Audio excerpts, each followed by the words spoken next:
everyone, and welcome to Locked In, the show here on VENN, where we like to get down and dirty with some competitive gaming. I'm Daniel dGon Gonzalez, the host for your Friday show, and part of competitive gaming here is that we have a player one and a player two, and today's player, we'll find out what he is. Our guest, who might be player one or player two, is a dear friend of mine, Alberto Crumbz Intro. Crumbz, how you doing, man? What's up, man? Great to be here, see what's cooking up at VENN Studios, and the fact that you bring me in for League of Legends, my wheelhouse, I'm even more excited. Oh yeah, dude. I mean, what else would we be doing, man? I guess we could also do a RuneScape. Come on. All right, yeah. Competitive RuneScape. I'm in. It exists. I believe it. I believe it. We learn every day what is a competitive game, what is esports, and what is esports. And so, one thing that I wanted to do though is like show everyone your player card. We got a player card for you here on the wall that lets our audience know who is Alberto Crumbz Intro. So why don't you go ahead and run through that for us? All right, so number one strength, Grind Lord. That means I am willing to play more than anybody else. First season I played League of Legends, it was about 3,000 games of League. Right now I've got over 1,500 played. Now, second one, I play mute all. A lot of the time. I don't really care what my teammates have to say. In fact, I play mute all and still trash talk. I add the timers, which is fine, but trash talking while being muted just feels like you're just yelling into the abyss. I enjoy it. And I play all roles. What more do you want? That's right. You're filling now. That's what you've been doing on the ladder recently, right? That's right. I play fill. Now, weaknesses, there are barely any weaknesses, really, because I know how to overcome them. The first one, I got sweaty hands. I got hyperhidrosis. I can't help myself. So what do? I got two cloth tissues that go over the mouse and keyboard. Why do I need to use cloth? Because when I didn't, I would break the mouse and keyboard. I would actually damaging. The sweat would seep into it, and it would just ruin my technology, so I couldn't do that anymore. It doesn't affect gameplay at all. Yeah. And the last one, 50-50 chance to int. That's what you get. It's either the pop off or I guess go next. Yeah. Here's mine on the wall. I wish it would compare to yours. Mine is that play a lot of different types of games. Synergetic. FPS, MOBA. Yeah, synergetic. I believe that everything that you do will teach you to do the next thing. Okay. That's basically what that says in a fancy way. Quick to master one roller character. So see me in Smash, I'll only play Falco forever in every single game except the very first one. There is no Falco, so I play Link. And then superior movement and sneaking skills. In Valorant, I thrive on knife kills. I got a knife kill yesterday when we were playing the Call of Duty beta. Unfortunately. Now we're playing League, though. You're talking fighting games. You're talking sneaking knife kills. I know. I've got to be well versed in the ways. Who knows? We'll see. Maybe we'll get some bush plays later. And then weaknesses. I clutter comms with crappy jokes and self laughter, which will not affect you since you mute all, and we're just gonna play. I still get to hear, so you can get in my head, though. All right. They got to be good jokes, though. You got any good ones? Not yet. Well, the gameplay will probably speak for itself. I got some cheesy ones I could come up with. All right. A little. I expect it. So we are going to play, to kick things off here, Crumbz already alluded to it, League all day today. We're going to start off with a 1v1 on Howling Abyss, the ARAM map. But instead of going with ARAM picking, we are going to open a poll to you. You guys at home, select which role will we play. Top, mid, ADC, jungle, or support. And that'll be the character pool that we'll pick from. I guess they say bot. Because I hope it's top. Summoners. Please don't listen to him try to influence this. I don't want any Vladimirs in my game, just scaling stuff. All right, we will start it up, and then once you let us know what it's going to be, we'll lock it in. All right, here we go. What is it? I don't know yet. We're going to wait until, 30 seconds, 20 seconds. Okay. Why did you say top? What did you want to play? So I want to play Mordekaiser. I want to play a double Shadow Realm duel. Just go straight into the Shadow Realm? Straight to the Shadow Realm. It's like Inception. You go in a shadow into another shadow. Top wins. All right. Okay. So then we still wait for them to choose from this? No. We choose, so we're going Mordekaiser. Oh, really? Yeah. Is that what you want to do? I feel like we could do something a little dumber. Mordekaiser's too smart of a champion. Yeah. Maybe Dr. Mundo. I'm down for Dr. Mundo. Let's do Dr. Mundo. All right. I have, thank goodness, because I have a page right here on my screen. The runes are called Derpdo, because I'm Dr. Derpdo. Are we doing the same summoners? No. I don't think we need to do that. That one's up to you. Probably this action. I'm just locking in what my normal runes are. Actually, all right, let's take a look here. Oh gosh. Yeah. That probably needs to change. Oh, I get it in time. I think I did. All right, I locked. What's your skin?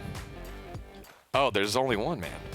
It's there is not. There's only one. There's only one right one here. I have all. So I think I was at one point one of the top Mundo players in NA. Like, you know how they would have like that top whatever. Like, I was in that for a long time. I think season like 5, 6. Before it was Juggernaut patch. Before there was like Renekton, Mundo, and Shyvana. Yeah. In the top lane, I was a Mundo man. It was sick. All right, it's Mundo. That's the only one. Come on, Crumbz. Mundo's the only one. This is Kinky Mundo. This is the only one. Oh man. All right. Kinky Mundo it is versus Imposter Mundo. It's just my shout out to Among Us. All right. Okay. I don't 1v1 often, so this is where the theory crafting comes on in, and all of you that know me from Face Check, please don't tell LS what I'm about to build. What did you go? So I went Guardian's Horn and Ruby Crystal. Oh, you actually bought stuff. Well, you could buy the same thing. No, I bought 2 Null Magic Mantles and boots and potions. Yeah, you've already lost, dGon. No, I'm sorry to tell you, my friend, but Mundo does physical damage. No, the cleaver is magic damage. I'm maxing E. All right, I'm maxing Q. See, I guess I play Mundo like an AD carry. I normally play AD carry, and so I don't mind the distance. I play Mundo like Ezreal. Oh, I see. You've already lost some health. Yeah, because I threw one out early. All right, let's see. See, I don't even need to last city. I just want to fight. Come here. No, we're chilling. Oh, the early level 4. Come here. Oh, yeah. Come here. Oh, no! This is over. I didn't even level up my W. Come here. No! That's so terrible, dude. You just ran me over. Oh, my God. All right. Is that it? Or what are the rules are we doing? No, this one we're pushing all the way to the Nexus. So the rules, because I thought I would have a little bit more time than a minute and 30 to get it in. We're playing this one all the way to the Nexus. Oh, crap. All the way to the Nexus is how this one goes. Oh, no. Giving you the business. Get over here. Oh, no. Oh, I got him, the minion. Oh, no. How did you heal up so much through Ignite? Come on. Oh, it's the horn. Oh, no. Restores 20 health. My screen's black. Oh, is it? Yeah. All right, you're moving around. I see you moving around right now. Yeah, we're good. Okay. It's heaven has sent its angels to work its magic on the technology we're playing League on. I see. All right. Well, thank God. I was sending the handicap, and now it's coming back to me. They're trying to help you out, dGon. Yeah. I appreciate it. That's the one great thing about VENN. When you're losing too much, they slingshot you back. Yeah. So I think what's going to happen is I'm going to have to take a look at your rune page later, because I know for sure your runes, I think, is what ended up hurting it. All right, so I have Grasp, Font of Life, Second Wind, and Revitalize. Which one am I? Yeah, no, you're totally right. What is your secondary? I went. This is where I messed up. I went with the red one. What is that? Domination. Oh yeah, that's such a goof. I went with Domination, cheap shot, so that you get the increased damage if someone is slowed or impaired. But that requires you to land Cleaver. Yeah, you went. What do you call it? Approach velocity. Oh, okay. Yeah, see, I went biscuits and cooldown reduction. Got you. You know why I know this? Because I actually cast a 1v1 tournament. Oh, this is that included all the players in the world, so I knew exactly what are the best kinds of runes for 1v1s. Yes. I'm chilling right now, so I'm waiting by my tower until you get back on in. We got a couple questions from chat already on in here. Well, I guess this one isn't a question. dGon seems so calm right now compared to his usual energy. We're vibing. That's what it is. We're vibing. I mean, yeah, we're vibing now. I guess I was a couple auto attacks off, and that led to not some great stuff. Oh, here we go from William. No. Yeah, I think it's William. No. There we go. What was the hardest learning curve that you had in League of Legends, Crumbz? Oh, That's a learning curve. That's a tough question. Yeah. Like, I feel like there's so many times, and that's one thing about League that is great. It keeps happening over and over again. There's always like learning cycles that happen. Boy, yeah. There's so many learnings. I mean, I remember one that still is really important to me was when I was on Dignitas and I was playing tanks a lot. Yeah. And I thought Cutie Pie was actually a really smart League player, and he showed me how when you play a tank, you don't actually have to be. Oh, look, I haven't died. I can't even shop. You don't have to be taking damage to do your job. So you can actually just use zone to move the enemy around. So that was one of the things that as a tank, I always thought, well, they're hitting me. Why are we not winning the fight? It's like, well, you're taking damage for free. You're not actually allowing the opponent to get themselves out of position in order to hit you. You're just walking in front of them. So I thought that really improved my play as a tank, just being able to kite around. And then as a mage player, you kind of play the same way, where you're not trying to have your auto attacks be important. Right. You're trying to make sure that you are just waiting for your spell rotations. Okay. Wow. Cutie Pie call out, dropping the knowledge here for Crumbz early on. He's like a league savant, or maybe just a game savant. But the way that he explained that was something that even you didn't. Oh, no, he said it, you're so stupid. He's so stupid, Crumbz. No, some people learn the hard way. Here, I'm thinking I could just walk up to. Oh, okay. No, Yeah, see, okay. you see that? You see that? That's why it's worth. That's why it's worth. All right. I crashed the wave. I also stopped leveling up after we equaled levels, so. Oh, I appreciate that. Yeah. But you're dying here. What are you doing? No, I'm good. No, dude. I'm good, dude. Oh, I'm good, dude. Oh, dude, got in the top. I thought it was good. I was like, I have flash. I can flash out of this. Also, I didn't ignite you. Oh, my God. I have not. Mundo's so far out of the meta right now because of how cheap Executioner's Blade is. He's not. But G2 played it this split. And you just, what? You just fight through all the top lane carries that can just buy that early? Yeah. Like Aurelia or Fiora or... You're not running it into those. You're running it into things like Ornn. Yeah. Thanks. Or more importantly, you want to play Mundo against high mag. Oh crap! Actually, I can kill you again. No. Oh no. No. I saved Ignite. I saved Ignite. Yeah, you want to run him against heavy magic damage. Right. So I did actually play him last night against a Teemo top. That's where I'm at, where people play. That's a good one. Top. So yeah, it was Teemo top, Orianna mid, and then Ezreal. I was like, okay, that doesn't feel too bad. Oh, and a Lilia. So I was like, yeah, it's triple AP and should be okay. Well, I guess Teemo could have gotten Blade of the Rune King, but he ended up going AP. Or high burst. Like you don't want to play him into things like Syndra, that they have to use their whole combo and can't kill you, versus you don't want to use it against things like Cassiopeia that can just stand there and doesn't matter that it takes a while to kill you. They're just going to get you. Okay, come here. Mage machine gun you. Come here. Where are you? Do I lose this? Yeah. Oh, yeah, you do. Oh, my God. I was too close. Or do I? Don't make me use a spell. Come here. Or do I? Uh-huh. Oh, Ignite. no. Still alive. Leave me alone. Leave me alone. There's one more. Come here.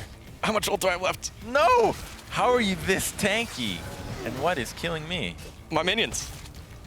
You know I still have ult. Oh, do you? Yeah.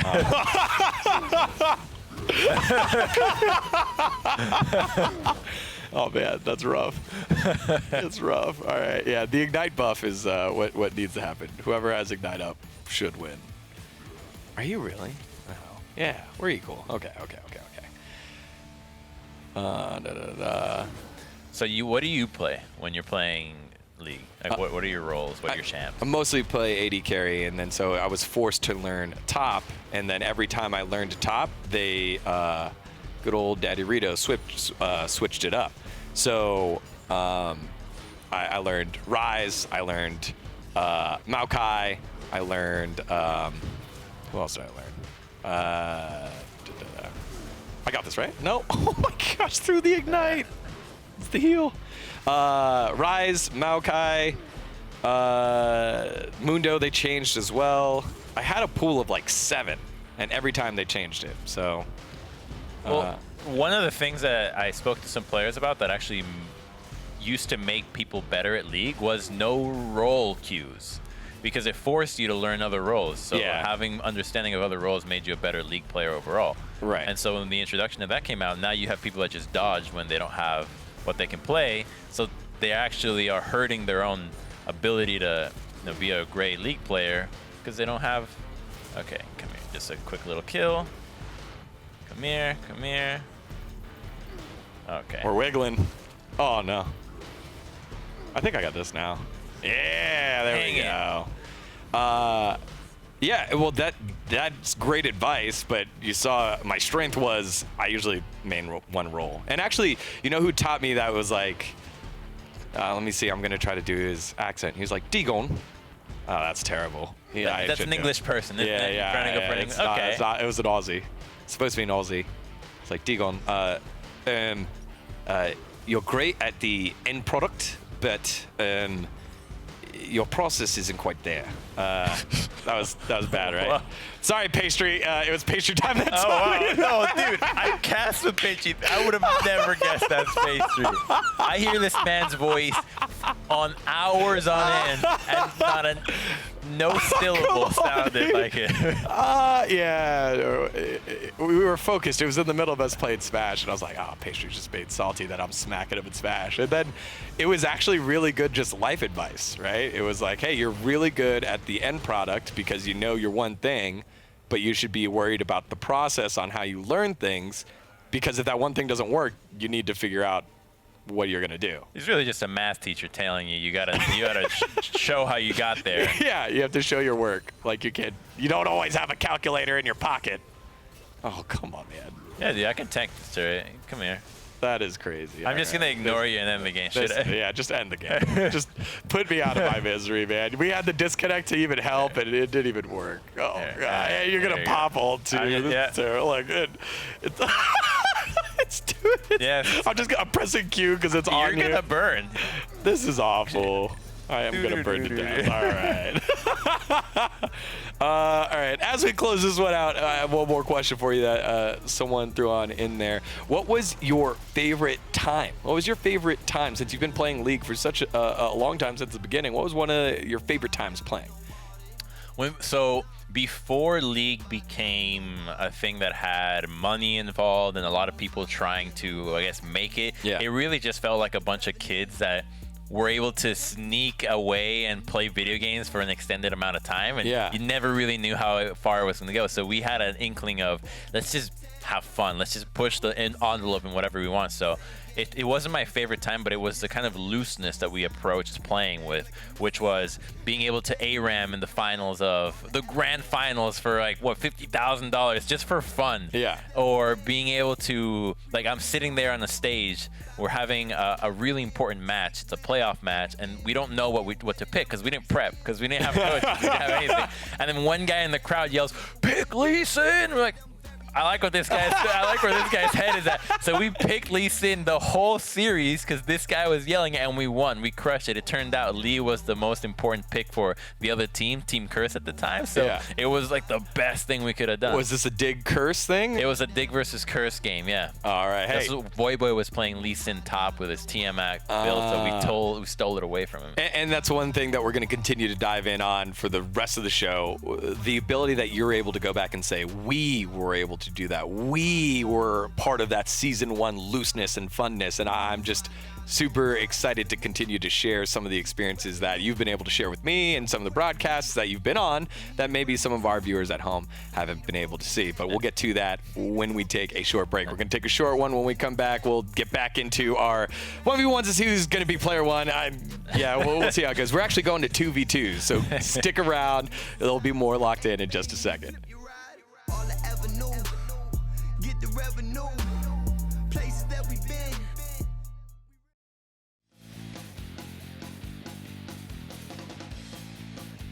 Hello, everyone, and welcome back to Locked In. dGon here with Crumbz. We are playing to see who will be the #1 player, player one, because we got 2 player spots here. Crumbz currently winning 1-0 as we played that 1v1 Mundo in Howling Abyss, and it didn't go too well. Plus, you had all that secret knowledge of your 1v1 tournament. Hey, that's just knowing that you have to take secondary runes seriously. Cooldown reduction is so good. Yeah, I definitely did not. And I normally get Ultimate Hunter. So I like getting Ultimate Hunter with most of my 80 characters. But you're not gonna. I know, but that's so I switched it, but I didn't get out of domination and go into something else. That's what I should have done. So this time, get the secondary, get cooldown reduction, and then biscuits is probably your best bet. All right, cooldown reduction and biscuits. So in this one, we're gonna switch on over to a 2v2. So Crumbz invited one of his buddies. I invited my best friend from back home, Xander. Who is your friend that you invited with us, Crumbz? So this is my friend Ethan. We usually play duo queue a lot, so we were gonna have a little bit of a synergy advantage. We play bot lane a lot of the time, but honestly, he plays a lot of wacky champions, so it's very hard to have a synergistic bot lane, but I think we come up with something special for this 2v2. We've never played it before, though, so it's going to look scary. Just know we're both new at this. All right. Well, then let's do it. Except to hop into this game. If I win, then we'll go back to original 1v1 rules where it's first blood, first tower, or 100 CS. If Crumbz wins, he's player 2 for the day, or player 1 for the day, and gets to basically drive how the rest of the show is going to go at any time we're playing. So we'll see. Oh, if you're also going on the precision tree, a lot of the time last stand is better than coup de grace. Coup de grace? Yeah. Last stand is the more damage, your HP is lower? Yeah. Okay. So because last stand, you can do max damage, or if it's 5 to 11 increased damage, while coup de grace is 8%. Ah. So you can get a little bit more. That's cool. Again, one of the things with League of Legends, the runes and masteries that go into the game, if you want to get all the way up to the top, you need to sit down, do the time to do the math, and really check to see how you can min-max. And there's a lot of people out there that have done that before. So make sure to do that in your own games. Okay, so the combo we wanted to run, we actually don't have. Oh, no. It doesn't have the right champion for it, so we've chosen something else. Okay. Let's do it. Let's do it. Let's go. We're in there. All right, locking in. This is a kind of a... I hope you picked the sweaty lane, man. Otherwise, I'm going to feel real bad, because this is too sweaty for me. We definitely did not pick a sweaty. We definitely did not pick a sweaty. So I wanted to go, or he wanted to go, Ivern Rengar. Ivern Rengar? Oh, my But I'm not a Rengar player, and he's not an Ivern player, so he didn't have Ivern. So we didn't do it. So I guess we're Leon. Oh, my gosh. All right. This is going to be fine. We're staying away from your engages. We're farming until we engage, and then hopefully we have lethal tempo, your attack speed, AD. Don't you remember, like, cool build? Yeah, like AD Thresh is one of the funnest things I used to do when, at the beginning of the season, when you're like ranked super low against other people that are probably lower than you. AD Thresh is fun. All right, we'll hop on. RFC. Yep. Static Shiv. Yep, that's right. RFC, Static Shiv. You could also go AP with it because Flay had an AP. Flay and Death Sentence have AP ratios. But I guess I haven't done it since they changed the crit builds, the crit items, last season. Oh, show me your emote wheel. Here, let's just do a little emote standoff. What do you got? Yeah. I have my... I almost all. Yeah, everyone has to have that one. And then. Oh, okay. Two. Okay. But I only have 2. Oh, okay. I've got that one because it makes a nice little funny like at the very end of it, the monkey, and I just feel like Kench looks so smug. Tom Kench looks like very smug. Like, you know what you just did. Yeah. Like, sorry. All right. Enough of the initial politeness. Okay. Initial politeness gone. Questions not gone. Got a question for you here from Kate Panda saying, what is the best role to start off with if you are new to League, in your opinion? Not jungle. Not jungle. That Definitely is not accurate. jungle. That is super accurate. I actually think top might be a good one to start, just because you're really just on your own. Like if you like to jump off the deep end and just practice something that you will really be able to look at guides and understand better and not have a lot of other influence on the game, like I think top is the best place to start. Yeah. There's a lot of champions that have very different feels. You can be tanks, you can be carries, so I think I would go with that. And second to top would probably be, I think, support, just because there's so many easy. You can play Yuumi and literally not be targetable, so your enemies won't be able to kill you. Right. Top, then support. You heard it here first from the Prophet Crumbz. Oh, we should probably tell people that. Why are you known as the Prophet Crumbz? Okay, so this isn't even my story. Right, so the whole Prophet thing started because back in maybe 2014. Oh, is that how long ago? Yeah, Okay. there was a world championship where I was invited on as a guest analyst. I was a player, and they're like, "Hey, we want players' perspective. We like how you talk on the LCS, whatever." So I was on it, and then because I was new, they didn't keep me for the whole show. Right, they had talent that was gonna go the whole way through. So I was supposed to just do an initial leg, but they liked what I did so much that they wanted to keep it going somehow. But the rest of the tournament was going to happen in Korea. Right. So it's like, well, we're not going to fly you out to Korea. So what they did instead was they had me do a video. Oh, 1 second. And nope, not a kill. That's Oh, a kill shit. for us. They killed me. Hey. So they got me to fly out. Oh, I didn't realize it's barrier Annie. So they didn't get me to fly out. They gave me a script to read that was based on like WWE style being a prophet. It's like, what? Well, they wanted to continue the idea that I had all these right predictions and predicted a bunch of upsets at the time. So they said, oh yeah, just do this. And so I went back home to Canada and I figured, okay, I got to come up with something of this. So I started watching a bunch of WWE videos to kind of get inspired by it. And then I filmed it in my parents' room.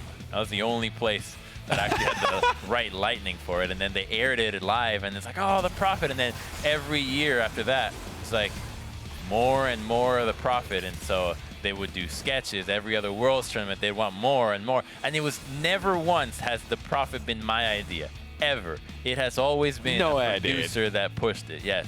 But you were right every time. Well, no, a lot of the time. Right, You were right a lot it of was the time. it was just a joke at that point. And so then I even went to another game. I went to Overwatch, and they wanted me to do a Prophet sketch there. So everybody just wanted to have more of this story. And at this point, I got my Twitter verified to be Prophet Crumbz, and I thought, well, I can't go back anymore. I'm not going to go through the trouble of getting unverified and then verified again. So Right. It's been Prophet Crumbz ever since. And where did Crumbz come from? That's another question of the Did you ever watch Invader Zim? Like when it was on, like I didn't go out of my way for it. Yeah, so I got two stories for it. I can give you one that's the Invader Zim related and one that's Crumbz related. no, just like I guess a nice little story. But the Crumbz one is just that I started learning English in Canada, in Venezuela. Okay. And so Invader Zim was one of the shows that I used to watch a lot. Okay. And one of my favorite characters in the last episode is called Sizzlord. Is like a warden of a fry cook place. Oh, okay. Warden of Fry Cook Wait a Place. minute. Yeah. Wait a minute. No, come on. We're fighting. Oh Yeah, no. we are. Oh no. Yeah, we are. Yeah, he's got the kill. All right, 1-1. So Sizzler was my favorite character, but I didn't know English well enough, so I didn't actually know how it was spelled. And because of that, I need magic. Resistance. Yeah, so because of that, I thought it was spelled Zizlord. And so that ended up becoming my RuneScape name because that was the first game I was playing. Sizzlord. But you spelled it Zizzlord. Yeah. And then when I went to Canada, I thought, well, I really liked Z's. I liked what I had going on in RuneScape, so I want to keep Z's going. And then I didn't know that many words I could use a Z, so I figured, well, I could just replace a neat letter with Z. And the first thing that came to mind was Crumbz. And then the other story of why it's Crumbz, it's really just a trail of crumbs to remember where you come from. That's good because that's much better, I think. That is much better, and I think it's more suiting to you because you are well traveled. We were speaking earlier about how much you would be traveling right now, which also means like how much you've just traveled in your life. You're speaking Venezuela, you speak in you also said about Canada, you spent time in Korea to do LCK. Why is traveling and how has traveling been like so important to you throughout your life? Well, it started with sailing. Because I used to be a sailor in Venezuela, and so our international competitions involved traveling to another place. Yeah. So that's where I got started with being really interested in travel. Oh, okay. Too tanky. Yeah, you're sailing. Yeah, so I got interested in sailing there, and so I mean, the first places I went to, I was in Trinidad and Tobago by myself for a sailing tournament, and it just really carried on from there. Oh, I think you're in some trouble, buddy. Yeah, maybe. Oh, no. Or maybe not. Oh no, the barrier. VENN is. Oh, did I get it on? Ah! Oh, I put it on the wrong one. Oh, he took it on attack anyways. Okay, yeah. So I started traveling there, and then when I went to Canada, it was just I had done so much by that point that seeing the world from different places was already really interesting. Yes. It's just a new way of thinking. So I was always interested with that, and then when I got the job of gaming and casting, I was given so much free time in the downtime. Obviously, right during the actual work, you're not that free. Right. So I just started using it to travel a ton and just to meet friends. And I started, you usually travel because you think you need an excuse to travel. Like, well, do you go to see somebody? Do you go to see an event? Do you go to see a friend? Sure. Whatever. And so I didn't need an excuse anymore. Right. Now I'm just like, I'll travel for a meal. I'll travel for a friend. I'll travel for just to check out a museum. I'll travel just to fill out the passport. And now I believe I'm at 21 or 22 countries, which Oh shoot. I would have definitely top 30 this year, sadly. The Corona had something else to say. Yeah, I think that's been a big story for everybody. What how has that affected you and your work and your life beyond just not being able to travel? Not at all, dude. I mean, I know a lot of people have a hard time right now, and it's hard to look at it and like, oh yeah, a lot of people are suffering. But I've always had the attitude of every year is better than the last one, and this has really been no exception. Gotcha. Like if I can't travel, I can travel in other places. So I can travel locally. I can still do other things. I can still work on reading. I can still work on casting. There's always something to do. So the fact that you're restricted in any way, I think it's just fine, because a lot of the times you need restrictions to be able to come up with something really interesting. And it feels like the way I would describe that is like you still have an explorer mindset. You anywhere you go, you're trying to explore and still grow and learn from something else. Because that's what you said you liked about different cultures. You're like, wow, you see how the whole world kind of thinks differently. If you're able to still do that, even though it's local or closer by, you still get that, hey, I'm still growing and learning and evolving. Yeah, absolutely. And that's what it's all about, right? I really see life as a game where if you don't pick up the right power-ups and if you're not actually killing the right monsters, collecting the right loot and getting stronger, you're going to end up hitting a level that you're going to realize you're actually not capable of going through, and you kind of wasted all that time where you're now trying to fight these bosses that you are definitely not strong enough for. Right. All right, well, it was going well. Look at it go. And now we get our kill here. Yeah, all right, cool. We got one. Okay. All right, well, the daddy's about to get a spanking because Thresh is here.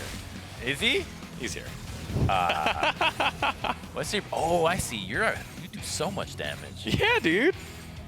I've been building MR this whole time. I should have been building. It was just that one. You let me auto attack you like 6 times before you did it.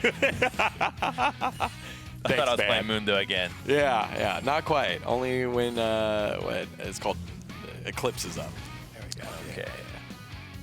Yeah, so I actually play this. So because my buddy only plays Senna support, it's really hard for anybody on my team to want to play with a Senna support because it's not a good support. Not right now. So I always end up having to play Leona so that we actually have a decent bot lane, and it's really a really fun lane, believe it or not. Like, even if you were to be AD Leona or just support Leona with AD Senna, I think the lane in general is just very pleasant. Yeah, Senna's release, I think, prompted a lot of different ways to look at the game. It's interesting how almost all the new champions always come out and are like, yep, big impact, and it changes the way that the other 100 and however many 150, 140 champions will interact. On that line, though, like, who do you think is like some of the champion releases that change the way that league was played? Oh, Yuumi. Yumi's the biggest culprit of them all. Yeah. So Yuumi is the support hero who just basically sits on the AD carry and then keeps him safe and then bounces around in team fights. Man, that was close, and I think now it's just going to get worse and worse. And I think the addition of Zoe, like those kinds of champions, people complain, 200 years. Like I think Aphelios is 200 years for sure because he's not that complicated actually. Yeah. But something like Zoe, that changes everything because the skill set that you can develop as a player from thinking that way about the game is just so radically different, right? Taking everybody else's summoner spells, these angles, not being restricted by walls and being able to use them to extend the length of your skill shots. Like, I thought that kind of design was just such a cool direction that League could take. Yeah, I would say that, as well as like Silas with stealing other people's ults. I think at that time was like, it was such a big, oh, nice play, Daddy. Oh, and then he walked back into me. Okay. Oh, 1v2. That's my support. It was close, but he can't be better than the supporter back. Good spam emote, good emote. Yeah. Oh, you already have an Infinity Edge. Yeah.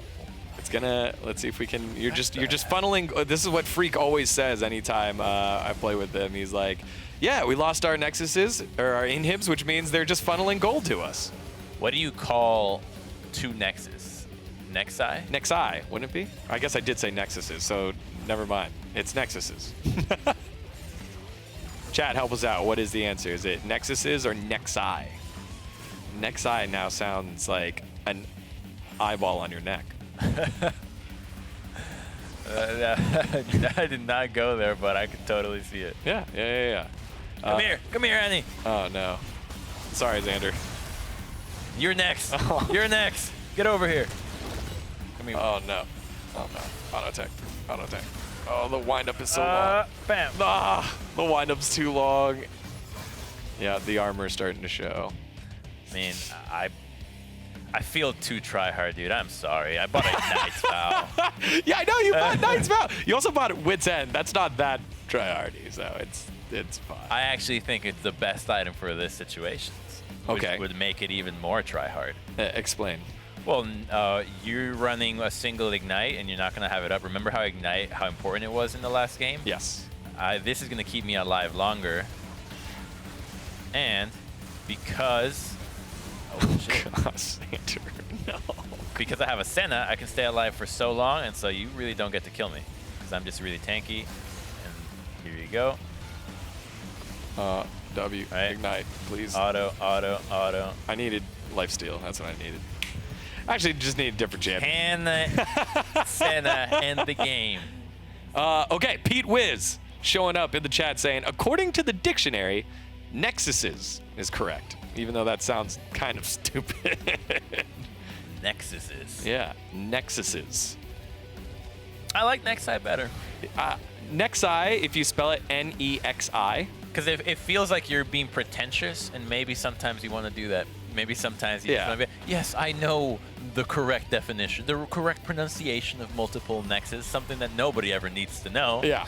Except in League. Yeah. Well, with that win, those were our head-to-heads for the day. Crumbz will be our player one for the day, as expected. I now drop to 0-2 in all of my head-to-heads. Yeah, how's it feel to be a player one? This must feel normal for you, though. Like, aren't you always like the leader, the player one whenever you play games? Yeah. Yeah, I guess I don't play that many games where I'm not decent at, and if I do, what always ends up happening is somebody introduces me to a new game. I play it with them, I'm garbage. If I'm interested in it, I'm playing when everybody else has gone to bed. So by the time they wake up tomorrow, I'm a completely different player. I get back in there and I'm just that much better. And then we keep playing and playing, and before you know it, we can't even play together anymore. That's how I got into League. I just kept playing when they were not in they're right. not online, and then now we can't even queue anymore. When they're sleeping, we're hinting so that we don't hit anymore when we play. Exactly. All right, hey, we're going to have more from Crumbz and more locked-in gameplay, more League of Legends gameplay after the break. So make sure you stick around. We got a pretty good halftime report for you.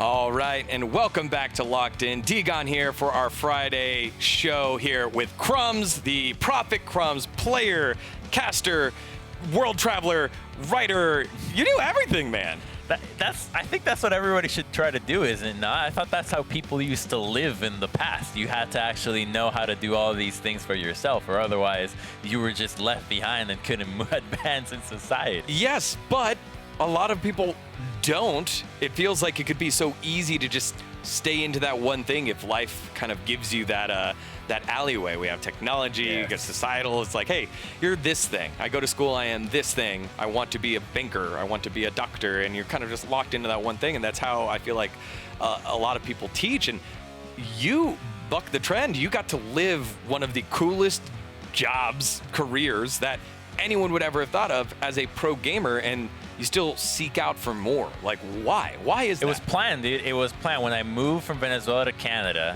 I knew, I was like, okay, I'm going to leave my old life behind. And I just thought, what do I want to change that I didn't like before, and what do I want to do now? And one of the first things, like, I just want to have a lot of cool jobs. I want to do a lot of cool things. Okay. So that was my only goal. I just wanted to do that. And so I guess I have been in the mindset to accomplish that. What is the coolest thing that coolest job that you've gotten to do? Yeah. Oh, okay. I got to see a technology that blew my mind. Okay. I got to see basically what the information that you have online, and how a computer can turn that into a digital you.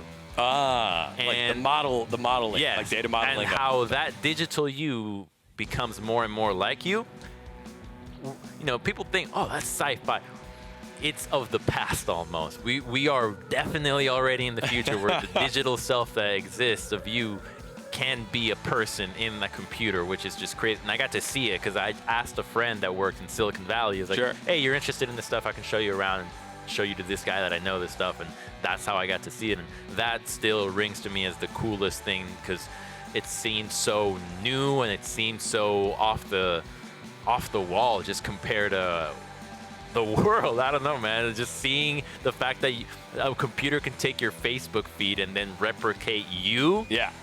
Just, I don't know, that's nuts. Because think of how many pieces of information, how many online interactions there are. Yeah. Well, thankfully, we did the research and we have a couple of online interactions of you because one of the big ones that I think got you out there into the space at first was your career as a pro gamer. And so you have had a storied career in esports and gaming, right? As an announcer, as a player coach. I think you player coach. Did you player coach? Yeah, player coach. So I didn't want to go through the most recent stuff, right? We wanted to go back. Has this happened before? Has anyone done this before? Depends how far back you've gone. I went as far back as I could. Oh, no. I think I went back all the way to, You did not find my moody 2010 Facebook post. No, we didn't. So we wanted to go ahead and take a look at old League of Legends, and I wanted you to break down some of these team fights. Oh my God. This is Epic Gamer against Dignitas. This is my first tournament. This is your first tournament, and you were not playing jungle. You were playing mid Zillion. And there it is. Crumbz kills Jat. Like, that's crazy. You're that one that just got behind. I just got behind. Oh, okay. Chrono break myself. Okay, dude, that's better chrono usage than most people today, right? Most people use it now and they don't know what's going on. So this was IPL 3 Atlantic City, first tournament ever. I was 18 years old, and this was only allowed. I was only allowed to play because the other person on Epic was too young. Yeah. So because it was inside a casino, you had to be over 18, and so this was at a time where we didn't actually have defined roles. We had defined champions. So we played according to what every champion we could play. So Dan Din could play Lee Sin and Heimer in the jungle. So he would be jungler when he could get those picks. Dyrus could play Nocturne jungle, and he could play that. So here we are just in a regular dragon fight. There's Cutie Pie doing a little vein spotting, but the misfortune ultimate that gets everybody else out. So this is already some pretty good team fighting on the side of Epic on our side. Just trying to kite back, use our cooldowns, and we get to see Morgana be out of mana. Well, Cutie had an insane flank and then flashed behind to join his team, just to join his team. These were the people, these were the plays that were idolized back then. All right, so I think that was early on in this game. This is IPL 3. This was the finals. This is IPL 3 finals, game 3. You guys against Dignitas. So we're going to go ahead into another clip that we have of this one. So we scrub on through it. Get on back because we picked some of them. Almost there, and I think it's this. All right. So break down the action on what you see. You can watch it once and then break it down. All right, so we just finished the blue buff invade and we're retreating. We're so low that we really need to get out of here. But the Akali is coming for a flank. Oh, she might be thinking about taking the Zillion out, which is me. Here comes Jab. Black Shield's already down though, and West Rice is really sped here. Oh, the Akali flank got me. That was a really good flank from Scar. But you put it on West Rice. Yeah, I wanted to save my boy West, but I guess and then he dives Scar saw the opportunity. And then he dives in after it goes away. It's a 3 for 3, all things considered. Yeah. So it's not the end of the world for us. It was not the end of the world. This was a rough final. I thought Losicero actually, he was the mid lane guy that I was up against, and he was pretty good. I didn't even know how to use autocast before that. Hotshot GG actually saw me playing one time. Like, oh, you don't use autocast? Try this. Yeah. And my world was changed. Autocast is when you had to click the spell and then click again to shoot it rather than just push the button. Yep. Aim your cursor and then it comes out in that direction. And also Talon was a really big contested pick here. And I don't know if you're going to have a clip of this, but there was a game where my Talon build was boots, 4 Bloodthirsters, and a Last Whisper. No, I did not find that. I just scrubbed through this one game because I thought it told a great story all the way back at IPL 3. Was it Atlantic City? Was that what it was? Yep. Back in the casino. Not a fan of casinos ever since I learned that one. Not a fan. I loved this because you got chased for about 40 seconds and then realized, oh, we've gone too far, and then they chase back.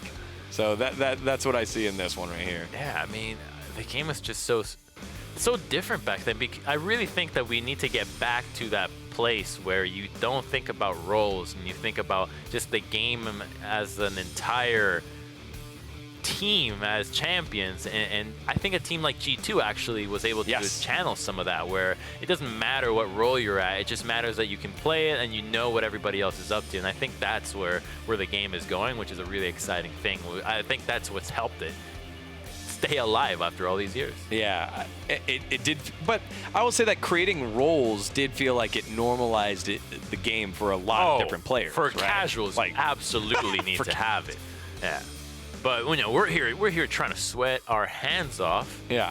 And so having the ideal, all your players know what every champion does and how strong they can be at certain times of the game is the dream. Yeah. So here we go. This is the last clip that we pulled. It was close. And this is the one that doomed it for you. I'm not sure. Do you remember any of these plays specifically? No, I don't remember the finals nearly as much as I remember the other games, because the other games we really focused on so much more, specifically against TSM, because if you know, Dan Din is actually a brother of Andy Din, the owner of TSM. Also known as Reginald. Our only concern was we must defeat TSM. So by the fact that we got to the finals, we already had no plan. Our plan has been spent. Yeah. So this was not a memorable final, but the actual event itself was quite something to remember. I roomed with Dyrus, and he showed me a fan-made picture of Jax that somebody had sent to him, and he just was hanging in the hotel for some reason, just to keep it there. And just to be, in 2011, 2012, and see that fans were sending this person an art piece of his favorite champion was just so new to me, and I didn't have any judgment on it. I just thought, like, what is happening here? Yeah, I mean, the fandom over the game itself that you guys basically were the pioneers of, for a lack of a better term. You guys were the ones that were putting it out there, and other people wanted to see I it. just ran it down. Yeah. Oh, we just saw we just got a message there. Oh, the old Akali, I miss her. Like it's things like that I think are super cool that people remember throughout their. I can actually bring you back on the old Akali point quite a bit, because I used to play Akali a lot because it was West Rice's champ. Yeah. He was the Akali guy, so Yes. I watched him to play a lot. Funny that we ended up on the same team, but learning Akali was what landed me on a team for the first time. I just played a solo queue with a guy. He's like, hey, let's play together. Maybe you can try out on this team. So I tried out. They had a main team and a B team, and I tried out, and I was much better than everybody on the team, but they put me on the lower team because they said my teamwork wasn't ready, that I wasn't a big team player just yet. And I was so mad that I was here with these scrubs that I try-harded so much to get back on the other team. And then the second I had a better team offer, I just immediately left, and that's how it started. What is the first team that you would say you would call, like, hey, this was the first competitive team I was on? Was it Epic Gamer? Yeah, Epic Gaming really was the first field, because after that tournament, Steve, the now CEO of Liquid, was there looking for Scouting. pieces. Yeah, he was already scouting, so he wanted me to join after that. He's like, hey, you want to be our jungler? I was like, I never played jungle before. I played all the roles. He's Yeah. like, yeah, it doesn't matter. And so that's how it started. Man, everyone started off getting paid by Steve. I'm glad that you enjoyed that trip down memory lane, dude. Yeah, that was fun. I have never seen that game in replay before. Yeah, no, it was great. I was going through a couple. I was like, let's just play this whole one. It's got all these great names in there, and it basically hits the same point. So many are still working in League today. Yeah, for sure. All right, guys, that was our halftime report. I'm glad you got to see Crumbz, how far it's come, the graphics, all that stuff, as well as his gameplay as he ran me over. He will be player one for the rest of the day. We're going to hop into a 5v5 Summoner's Rift game after we take a short break. Don't go anywhere. You're watching Locked In.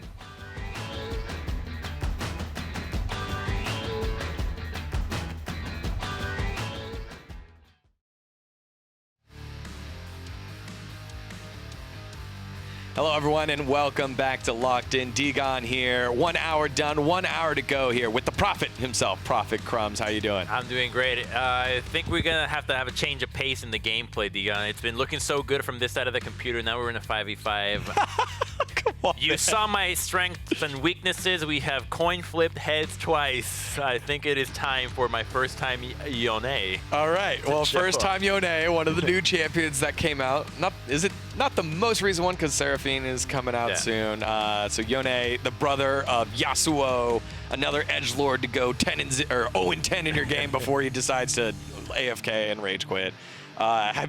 Before we start, have you researched him at all? Do you know what he does? Yeah, I have an idea. Okay. Yeah, no, I know what the champion does. I have to cast it.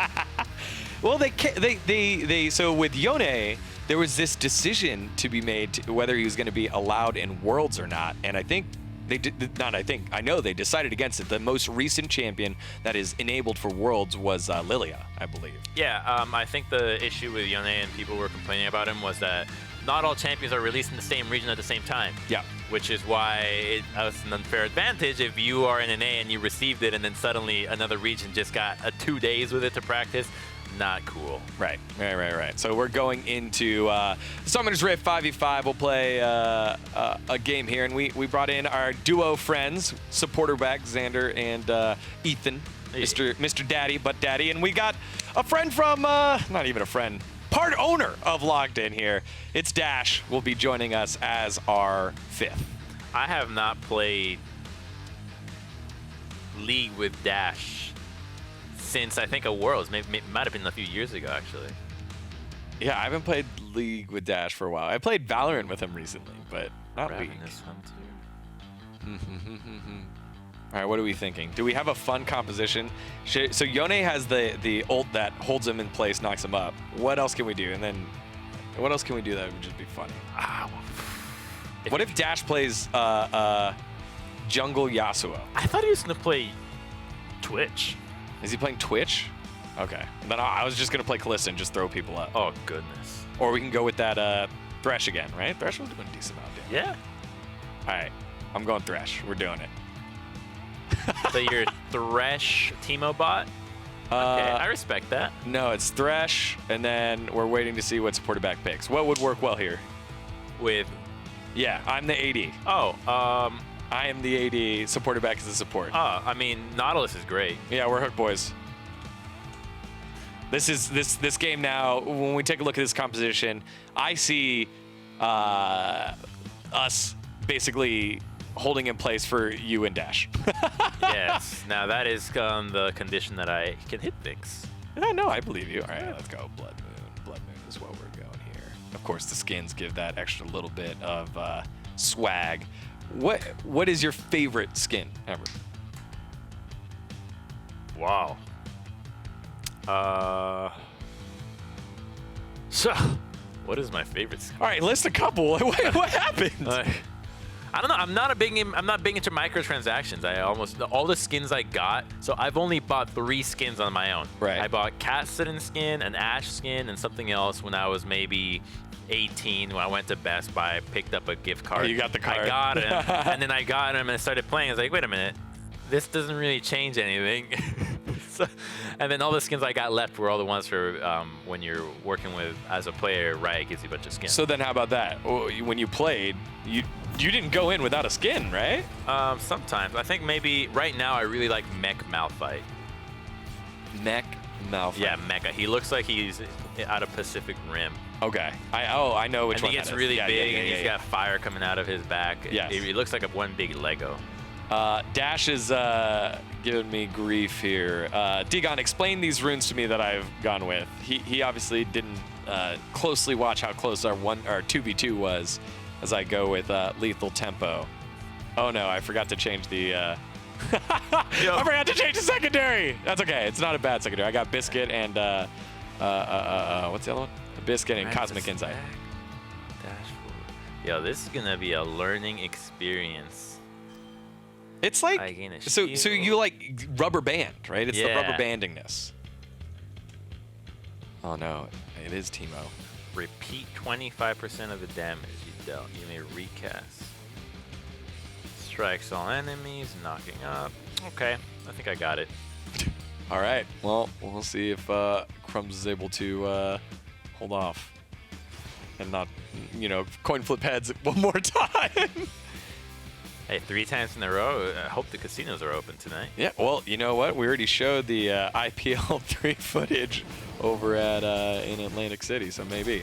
Because really what happened is that mid is my weakest fill roll, because I'm usually much better when I have... Oh, my God, this champion's good. Like, I'm much better when I have counter matchup, as most people are as well. Yeah. All right, so one more time. I just want to make sure I got that first. Yes, okay. I'm playing as Thresh AD, or I guess in bot. My friend Xander, supporter back, is playing Nautilus. Crumbz is in the mid lane as Yone. His friend Ethan in the top lane as Teemo, and my fellow co-host of Locked In, Dash. My host as well. I guess our fellow co-host, Dash, playing Jungle Twitch, and probably will be the one leading the way here. Dash normally a fill, but whenever we played, normally I got him playing jungle. This is not good. I think I see why people like Yasuo more than Yone, because he dashes forward whether you want to or not, which sounds like a one-way trip. Oh, like a Ezreal shift forward. Yeah. And not the good kind. So we got to see some of your gameplay earlier, and like the OG gameplay. And I've already noted you've done a lot of things. You said you want to have a bunch of different cool careers. One of the careers that, we connected us is that you're a broadcaster. And so you've made the shift from pro player, you did streaming for a while, into shoutcasting. Started off with Prophet Crumbz, helped by the League of Legends. But then you made a massive jump. You went to a completely different title, into Overwatch. How did you get into that, and what was that like? Oh, wait a second. You guys got that kill? Yep. All right, tight. Well, I was in Korea when the offer came out. Now, before I was in Korea, I actually was part of the Overwatch League people that they invited to test the game. So I had some experience with it. Okay. So it wasn't just out of nowhere. So I did like the game a bit. They asked me if I wanted to be part of it, and I just remembered how important it was to be in the beginning of games. Yeah. Right, getting in the start. So I thought, hey, this is a cool opportunity. I'm working with former friends. So I just went for it just because I already knew after I spent only a little bit of time in Korea what it was going to look like. It really wasn't going to be much different, right? You just kind of sit there and you grow, you learn Korean, which I really should have done a better job with. But regardless, it was a challenge for me. It was just a personal challenge. Can I teach myself another game? Can I fall in love with another game? So I went over with it. And as much as I liked the game, the development of the league was just something that didn't work for me. Sure. And then once I left it, I got to go back to league. It really could not have been any better. It's almost like the way I see it, you got a girl and you might slip up. And then she takes you back. Oh, that's what it's like? That's what I was like, oh my god. You were forgiven by the old riot mistress. Oh, here comes Crumbz on the bottom side of the map, trying to get the gank off. Rubber bands right back, straight into the mid lane, and the jungler flashes over the wall, but gets carried over. Oh no, it goes all wrong. I should not have helped. Yeah, I could have told you that one. Sorry. I would have been like, yeah, dude, we're dead. That's my fault. The good news is I got the flash out of a lot of people. You did. You got two flashes, 3 flashes. Victor flashed and J4. Maybe Jarvan? I think he just comboed it. Oh, did he? Okay. Yeah, this bot lane is a little oppressive right now. Yeah, dude, Pantheon, not fun support to play against. And neither is Senna as a AD.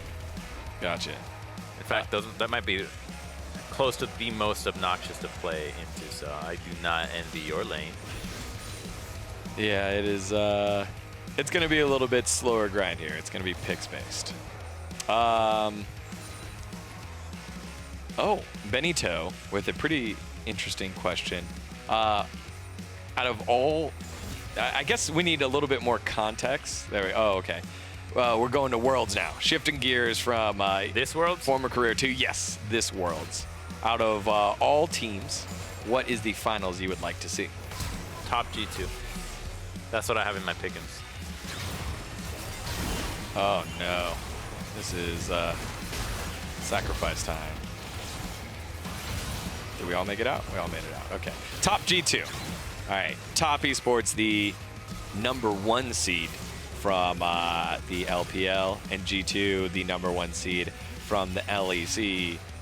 What games did you get to cast, and what surprised you after you had your initial research into the group stages themselves?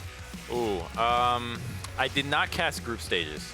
So I cast the play-ins. Play-ins. And I believe I did only 2 series. I think it was... oh, I really don't get to remember anymore. There's so many games.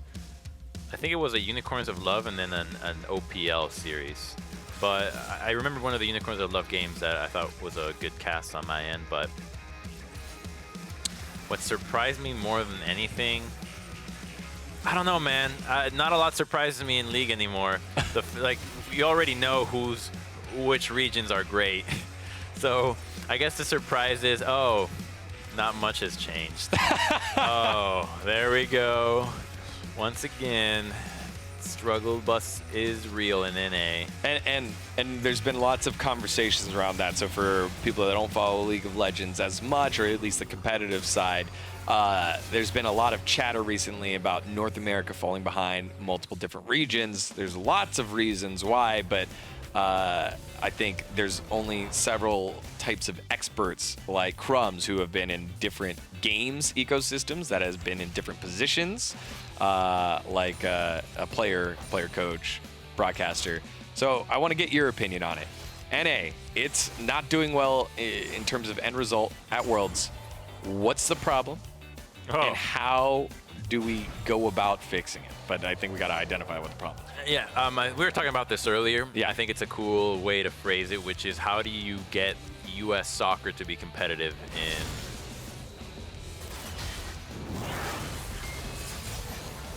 Wait. That's not good. It's good for you. Oh, did it no. work? Did they get the kill, or did I bait my whole team? You baited the team. The Ignite went down. There it is. It ticked in. This is good. Not so good for us. I've just been staring at gray screens the whole time. That's great. Love it.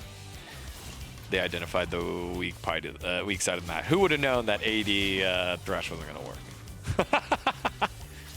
work? Okay, so how do you get the U.S. to be relevant in soccer in the world stage? Sure. That's a good analogy for some of the issues plaguing NA League of Legends. And here's another question. Do we think the U.S. is trying to get good at soccer? Because I don't think they are. I don't think they have a way to compete. And I think the reality is that cultural differences matter a lot here. Sure. And I think U.S. culture just doesn't lend itself for what League of Legends needs to do right now. Okay. And it's going to take generational shifts for that to happen. And JP, one of the producers here at VENN, Sure. he nailed it. He said that what needs to happen is that you have kids that grow up with parents that were involved in League that are essentially fostering a generation that is really hyper competitive about it, because it has to be such a strong desire that the entire culture around somebody promotes you to want to get good, because we don't have the amount of players. We do have the resources, but they're spread entirely differently. You know, a lot of people use League as a way to maybe get themselves into a better financial position in their life, but in the States, you have so many different options. You really are just picking one from a few when you're looking at League as a way to do that, whereas in another country that might be less fortunate in that regard, you don't really have that. Right. This is the only way that you can get yourself out, and so that's why you find a lot of these countries where like soccer's the focus. But I don't know if that's the case like in Europe. Well, Europe, I feel like there's also at times a plethora of options. You look at powerhouses in terms of soccer like Germany, like France, who are the current World Cup winners.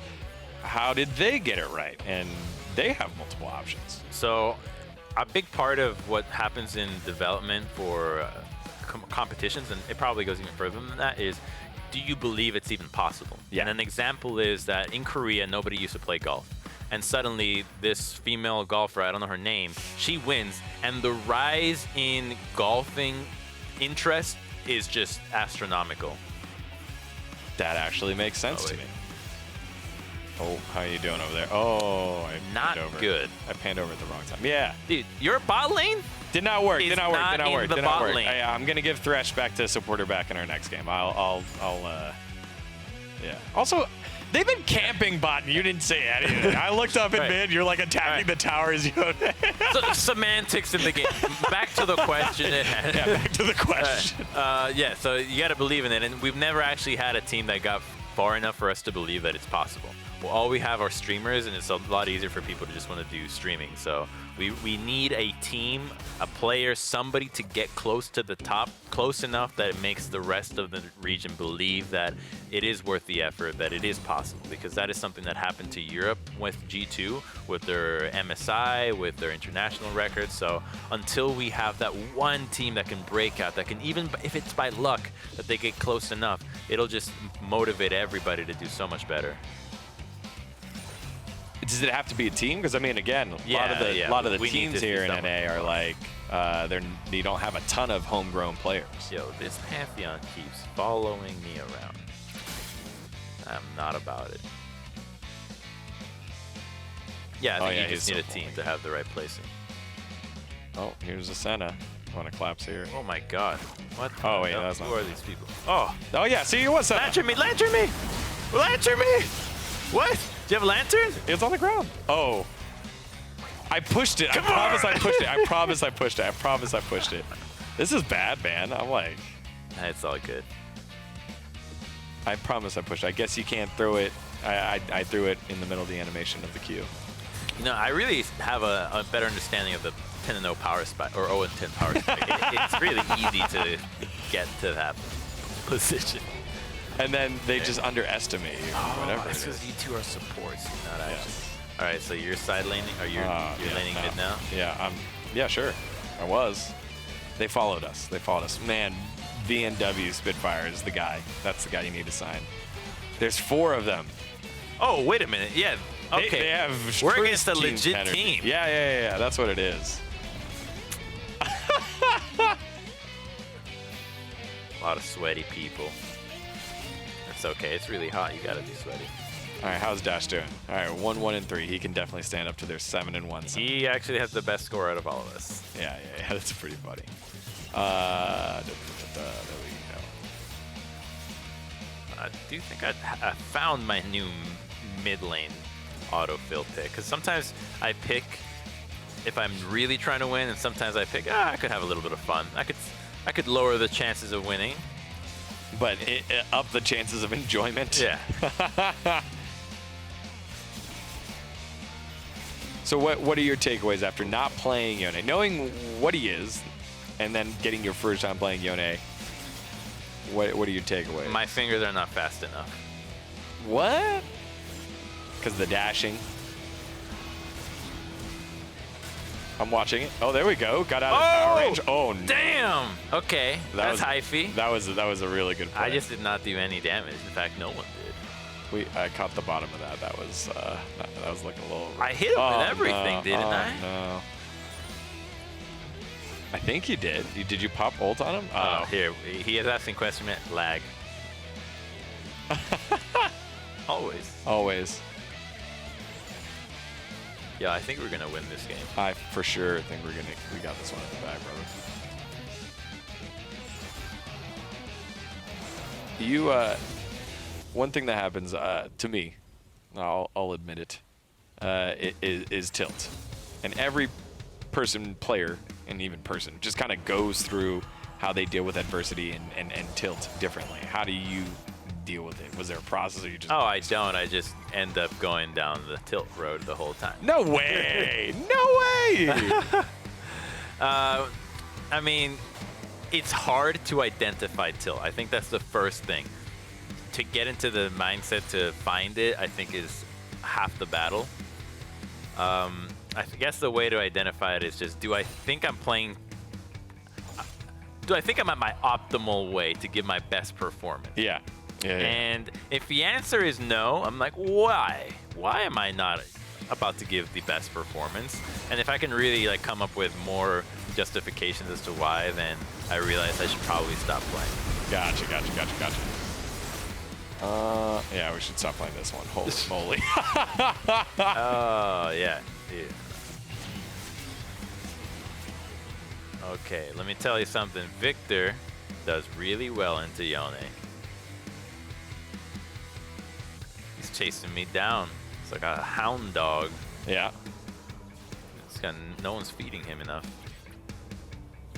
All right, that's pretty tough here. So at 17 minutes. So tilt in League, I think, is much less consequential. You lose LP, but I used to have a moment where I was playing poker. Not the place you want to be tilting. Yeah. I'll tell you that much. So. But that's where like the term, one of the original terms comes from. I mean, actually, that's where it gets utilized the most. The term actually comes from pinball machines. Pinball machines used to have like a tilt meter on the side. So if you try to shake it, there's like something in the middle, like a gyroscope in the middle. If it moves too much, the machine will go dead and it'll say tilt because you were pushing it. So it's like preventing cheating. Yeah. So that's where the term originally starts. But most of the time now, it gets used in poker. I think it's cool to see that there's so much lingo that comes from other places that gets transferred into our culture. Oh, like for sure. Till, and I really want to make int. Int? I really want int to be Like real life int? Yeah. Oh no. Oh crap, dude! I just walked over 3 mushrooms. I'm out of this fight. Are you okay? Oh my God, Dash just left me. He knew what it was. All right, I have died for an 8th time. And with that, I'm going to take a second to respawn. We're going to take a short break when we come back. Wow. The end of this match and possibly another one. Hang tight. You're watching Locked In.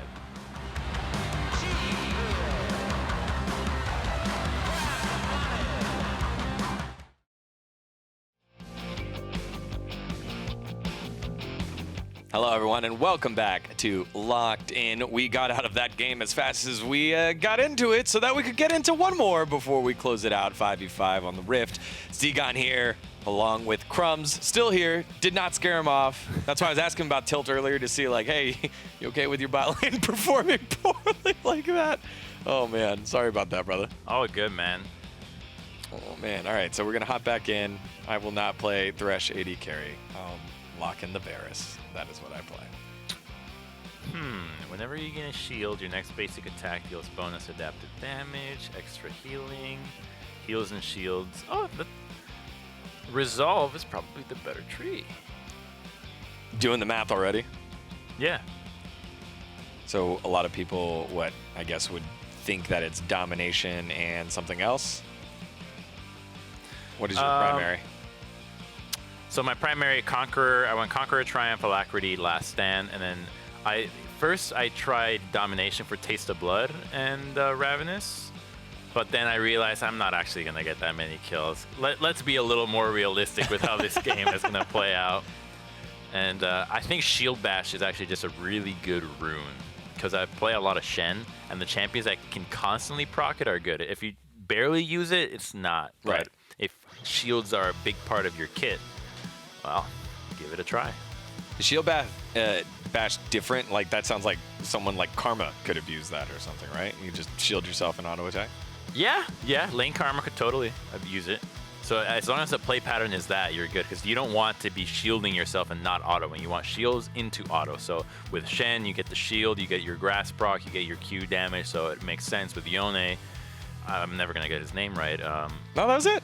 Your W shields you. So Gotcha. Trying to spam that out. All right, we are... oh, damn it, dude.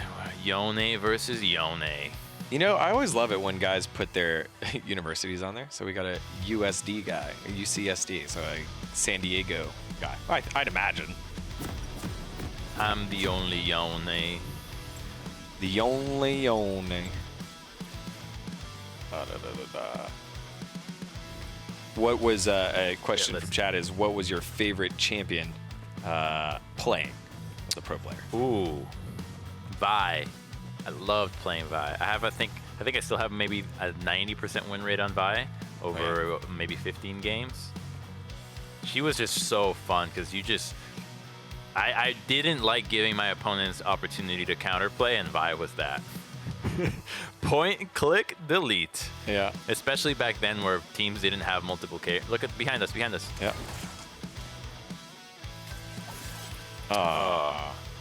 And now we're in this, like, no man's land. This is always the saddest part of Invade, when you're like, yep, we're leaving now.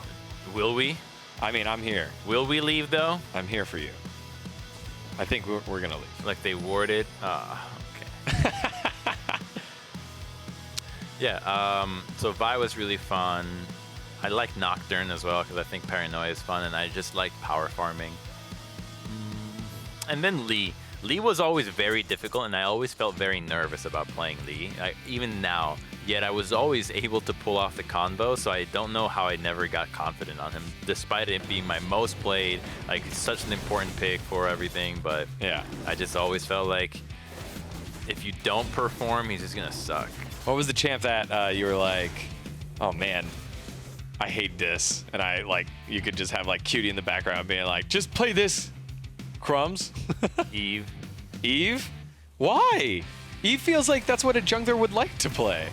You get to sneak around. I don't know, man. There's just something about Eve. Assassinate people. She's just such a different champion because your team wants you to play different around her. How so? Oh, wait. Dude, this is an intense Yone versus Yone. Yone matchup. All right. We got that on the screen. Yone versus Yone. It's happening. We're about to all in level 2 here. All right, maybe not. Oh, okay. Oh, shit. Come on, baby. That's okay. Okay, Yone.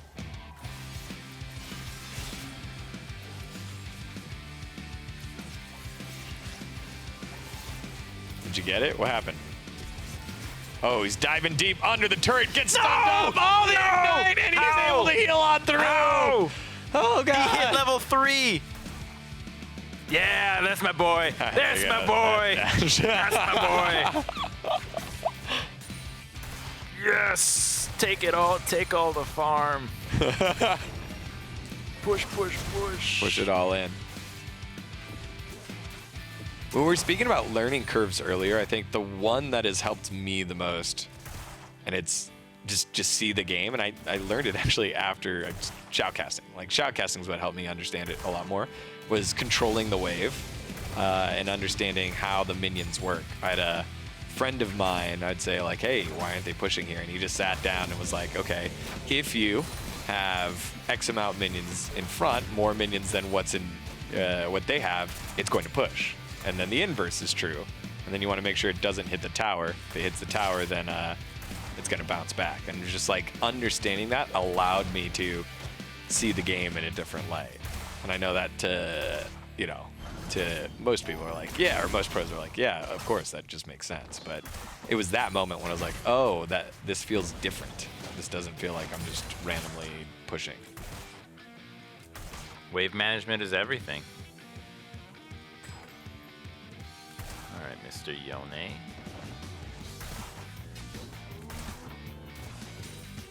How you doing in that mid again? I think I'm doing well. The wave is frozen, so now that we're talking about waves, I can hold my wave in front of him and I can start to build up a level lead. So that wave concept is really important for getting an advantage from level 6. So you can hit level 6 before your opponent.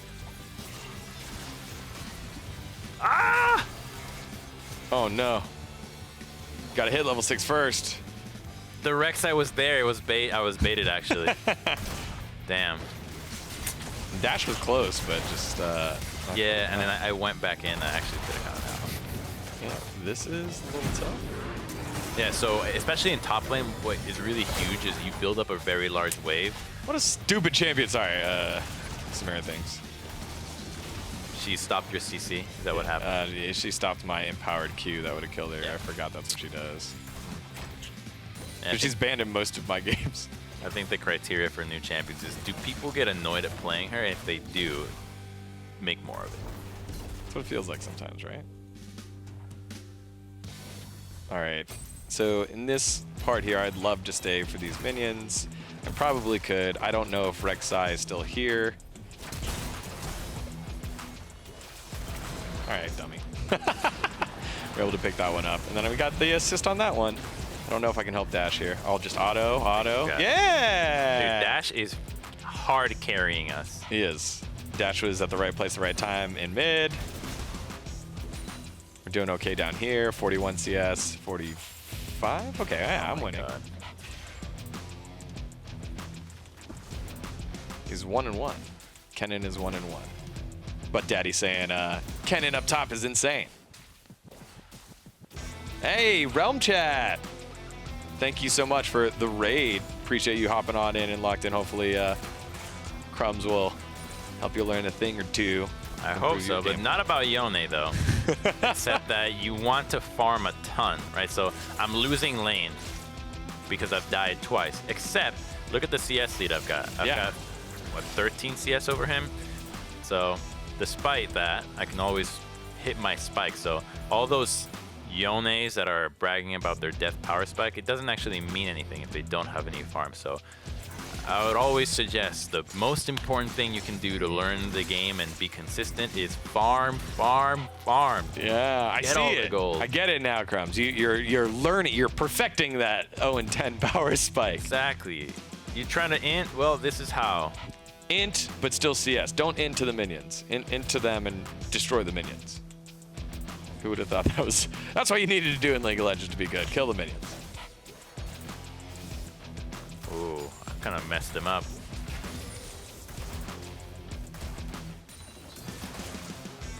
How often? So, like, new champs came out. You had to... When you were playing, you had to be able to be on some sort of pattern to learning champions, right? How long did it normally give you to like, feel comfortable on champion before you guys pulled it out on stage? Oh, I would pull out champions I've never played before. What? So yeah, so first of all, if you've seen the champions be played, right? If you know how the champions work, you don't actually need to play them that much. And there's some champions that actually require much less intricacy. So something like a Malphite might be a difficult pick in certain matchups, but if the enemy has chosen an entire all AD comp, you don't actually have to play Malphite that well to pull him out. You can just be a decent, an average Malphite, and that's good enough. Interesting. So having the confidence to know that, hey, I've seen other people play it, I know what I need to do to pull this off, I think is a really cool, a really important thing. And so a lot of the times, this is not a joke, you know, you'd actually queue up one of these champions and then open up your Leaguepedia page or whatever page you got on the champion to give you information about him, and you learn. That video we saw earlier with Epic Gaming, Yeah. Dyrus played Gangplank in one of our games, and in the game he was opening up a guide on how to jungle Gangplank. How late into your career did you do that? I'll give you the pass on Epic Gaming, but like you had a long career, Curse, Dignitas. That didn't go that late. Into Renegades. How long ago, right? You did that early on, but then you had everything mastered, right? Yeah, sure. Mastered. Well, you know what I meant. Practiced. Familiar. Wait a minute. There's a fight happening here at the top river. Oh, we gotta help our boy out. What's going on? Did you go behind the turret? Oh, God, that's why you got escorted out.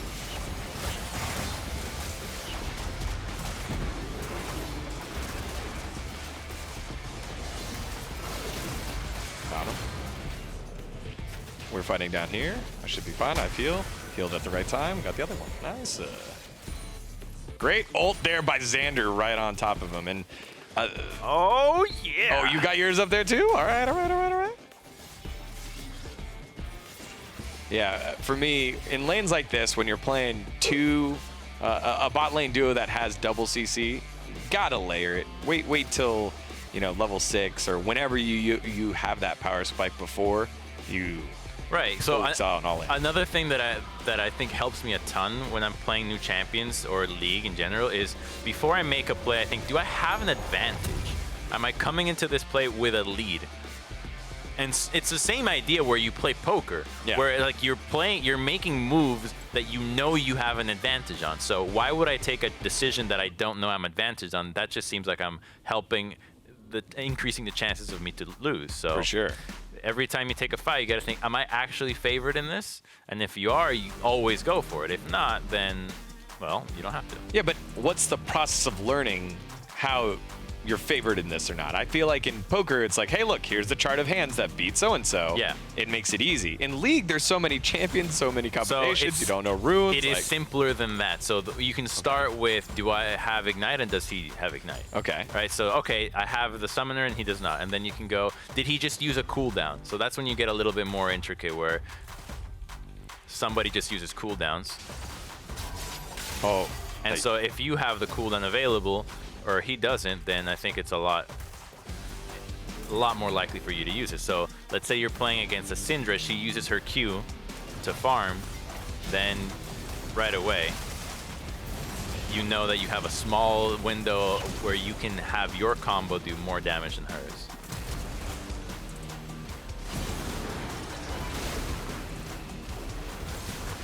Nice. All right, on the bot side of the map, Oh, Dash comes in, crap. destroys everything. We're I diving under the missed my turret. ultimate. And I didn't have the item I thought I did. I thought I had an item advantage like we were talking about, but I actually did not. I had not completed it. Wait, what item did you think you had? I thought I had my PD ready. Oh. I guess I didn't buy it. But see, Wait, so you're sitting in lane with like 1,200 gold or something? No. I was just goofing. Okay. But I still have 20-something CS above him, so. Yeah, you're vibing, dude. Dude, you're farming too. You're popping up. I would have never guessed that the same player that is 404 on Varus was hard trolling on Thresh.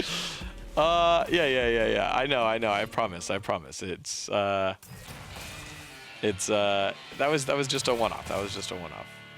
Yeah, Heimerdinger's. I wonder if that's... No, it's not warded. We have a control ward there. We just got to dive under turret, dive under turret. You've got ult, you've got ult, you've got ult. Please, come on, Xander, just blow him up. It's all on you, baby. Oh, yeah. Oh, yeah, give him the business. Oh, my God. Samira is so lame, dude. I thought we'd be able to burst her before.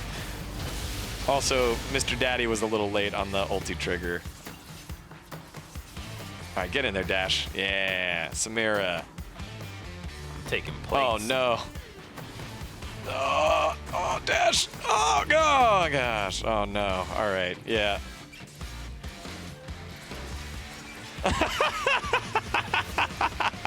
Yeah, you can see my daddy being like, in hindsight, that was not my best call. Yeah, I agree. In hindsight, not great. I did get mid-turret. First brick? Yes. Oh, man. That leads to, I think, a funny point that I like to make. In solo queue, when I'm playing solo queue, if you know that you're right? If you've put in the time, if you feel like you're one of those tryhards like me, like, I'm better than what my skill is, there's a reason why you're at the rank that you're at. So I know I have more game knowledge than I have, I guess, like micro skills. Like, I think I get outplayed a lot. However, I know I understand the game, so I need to trust my shot calling and then give that information out to others. Like, if you think like, hey, you know better or whatever, you got to type it out. You got to give it to your teammates. Because maybe they don't know, but your Katarina definitely knows how to like outplay, their opponent. Like that. Those are things that I think are very important when you're trying to. You give your opponents credit. Yeah. Give your opponents credit, and then play to your team's strengths, and then figure out what your strength is. And for me, it's always like, hey, macro. Like, I'm always thinking about, all right, minute before Dragon, let's start warding River. I mean, yeah, I try not to give my opponents any credit, actually. That's not what you do. Because that way, I think you play a lot looser, and I see that the best players in the world make all the other players look like Muppets. So the more I disrespect them, the more I can play like I really disrespect them. I gotcha. I see. I know you ended that definitive statement with disrespecting him, like kind of like a question, but I understand what you mean. Like right now, I just kind of crapped on that guy. Yeah. And now he's dead because Dash came in with the cleanup. I'm honoring Dash. You should honor the Varus that just picked up a kill and has bounced back after a terrible 0-8 Thresh game. Well, let's see it. Let's see the pop-off. All right. Let's get to a big team fight. It'll have nothing to do with our 9-2 James Dash Patterson. I'm kidding. Dash is definitely wrecking that game. That was not it. Oh. Here we go. Dash got one up top. There we go. Run him over. Oh, no. Not like this. Yeah. Oh!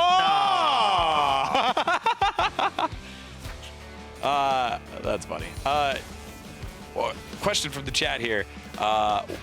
As the jungle expert, what is the best entry-level jungler to start with? Specifically in jungle, but then you can kind of roll through the different roles. Okay, so the first thing you got to think of when you're playing jungle is, are you expected to be the carry or a utility? That's really the difference. Are you support or are you carry? If you're carry, your focus is going to be about power farming. If your focus is about helping lanes, then you're a utility champion. So I think it's easier to begin with utility picks. Sure. And utilities being a lot of crowd control. Picks like, I guess right now you've got champions like Set, like, oh wait a minute, Samira. Volibear. I think Volibear right now is probably your best entry. He's quite simple, very straightforward, quite powerful, and can even carry. So I think Voli would be your best entry. If you're trying to be a little bit more advanced, I think Sejuani can also work too as a supporting jungler. It's with melee champions only though. I really would only pick her in that situation and against a easy jungle matchup. If you're really struggling with those, go Skarner. Yeah. Really simple champion.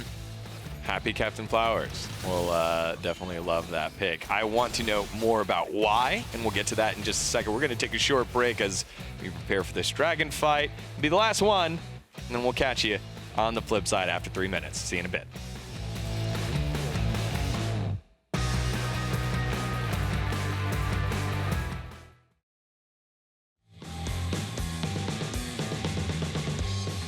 Hello, everyone, and welcome back to Locked In. This week's episode has player one because he destroyed me in all of our 1v1s. Crumbz, appreciate you coming on, being the number one player one. We made this for you right here. The number one fighter. I see now why we needed the pose. Yes, that's why I was like, Crumbz, come on, back and back to the old days. You're like, I haven't done this in forever. I'm like, come on, dude, just do it. You look tough, rough and tumble right there. All right, so in the break, we were able to get the dragon. However, they did kill 4 of us, but it doesn't matter. Dash has 17 kills. Yeah, Dash hard smurf this game. Hey, go rough up that guy on the bottom side of the map. Yeah, I'm gonna go get the, you know, we need a 1v1.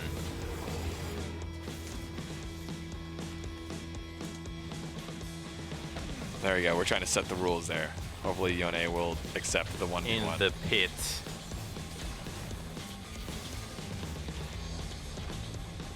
I don't know if he's going to accept it, though. All right, so it feels like you and Yone, a guy that, they're Yone, and you basically have the same score. 2 and 5, 2 and 6. But you got that 50 CS lead. Yeah, so watch this. All right. Check this out, all right? This is what you call next level gameplay. Where did he go? He's not there. What? Is he there? Oh. Did he leave? I thought Oh, he walked I was watching. I walked right into it. Oh. This is a bad time. Come in. I've got my ulti in 30 seconds. Yeah, that was a bad time. Is it a bad time? I'm dead. It's a bad time. That was only my second I think death. it can be salvaged. All right, salvage it. Let's go. I'm going to shoutcast this Pom, one. pom, pom, pom, pom, pom. Red team coming in for the kill, but Prophet Crumbz on the big wraparound, trying to find his way on in with Yone. There, Yone getting caught up. Kennen coming on in, looking more like Smeb takes out one member, but here comes Riot Dash, using all of the power that Riot Games gives all their employees. 19 and 4 is the jungler as they turn their focus onto the Ocean Drake. Right? Doesn't that seem familiar? It does. Oh, you guys. Oh, wait, you guys left him. There is an extra power having Riot in the name. Yeah, but now when it's 1v3, you guys left him. What is this? Yeah, we're fighting for soul. Oh, he's able to get one. Dash still alive, life stealing, and then it goes. All right, yeah. All right, well, that's okay. We got in him. Worth, as they say. I've heard they say. Oh, Xander's gonna go in. Oh, I thought Xander was gonna try to steal it. He should keep going. Oh, okay. Go back up, reset. Crumbz might be just ending the game right here. 1v2, one more auto attack onto the Samira, is able to pick that one up, and now it's a Yone versus Yone mirror match, and one of them looks ugly as he looks into the mirror. It's not Crumbz, as he's the one left alive. Oh no, another one? Oh, with the dash? Oh no, he's sitting right on top of it. Oh, is that what you do? You just walk to where Yone, oh! Dang it! Almost. So close, dude. Yeah, but you let me clean up though. That was awesome. I tried to get there at the last second. I think we can end right here with 6 seconds on Samira. I've got the best father right here, the bottom father with me, Hecarim. And then we should be able to close this one Nice out. quote there from Ethan. You have to figure out where you have an advantage and play for that. Oh no. Oh no, I think we lose this fight. Oh gosh. All right, Dash should be able to clean this up, right? Oh yeah. Yeah, there's one. Oh God, mercy. There was a Samira in the game. All right, let's see if they can end. I don't know if they can end here. Dang. Yeah, all right, we reset. See, I was trying to end this whole time. You don't need the soul. You don't need objectives. You just need to kill them so that you can take their towers. Wait, did we get Soul? No, enemy team. Oh, they were fighting for Soul. Dash was just going for kills. Nah, Oh, Dash made the right call. I'm sitting here with my 10 item 10 death power spike that is yet to arrive. All right. But the music is letting me know that things are cool. I'm letting everyone know. Here, watch this. Watch this cannon go down right now. Yeah, all right. I told everyone we got to try and end. All right. Oh, so close. Auto attack away. And then it's surprise! It's the horse, the Elderwood Hecarim. All right. We're pushing for the end here. Oh, no. Oh, no. Crumbz gets away? Woo, woo. There we go. Oh, so close. If I eat, I think I got it. Dang it. All right. Yeah, Dash was like, all right, it's time to stop playing around. Stop horsing around. See what it did there? 24 kills. Yeah. A good game for Dash, I would say. Dash and I, like, constantly are, like, almost at the same elo. We're just always hovering in, like, plat gold right now. And he has games like these. It would make it a lot easier to get ourselves back into plat. All right, I'm glad we got to do that. I'm pretty confident we gave a lot of tips on what to do. I taught you a lot what not to do, and we're able to get the dub here in our co-op play. They just saw first time Yone twice. Yeah.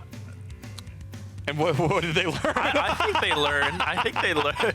Did they learn something? I mean, you don't ask the teacher what the kids have learned. You ask the kids what they have learned. All right, kids in the chat out there, let us know what you learned. We run out of time here. Hit us up on Twitter. Crumbz, where can people find you on Twitter? S- on Yone. You can find me at Prophet Crumbz. S- Yone. Why? Is it because you're CS? Is it because you're damage? Dubs. All right. Yeah, at Prophet Crumbz. That's my Twitter. That's my Instagram. You can just type that in. You can just type my name online. You'll find it all. You know. Crumbz, what is the next thing that you're going to be working on? We were talking a little bit, you know, having to change things up, not able to travel. You're doing something different now. Yeah, I'm thinking about, well, not thinking, I'm going to be doing it. I'm going to be starting a subscription newsletter where I just type out things that I find interesting, whatever. I found this site called Substack where you just show whatever you're writing, and it's kind of like, think OnlyFans for writing. There you go, OnlyFans for writing, from the mind of Prophet Crumbz, who's been able to do everything. All right, everybody, that has been our episode of Locked In today. If you like more, make sure to tune in Wednesday, Thursday, Friday at 2 p.m. Crumbz, thank you for being a fantastic guest, and we'll see you next time on Locked In. Thank you.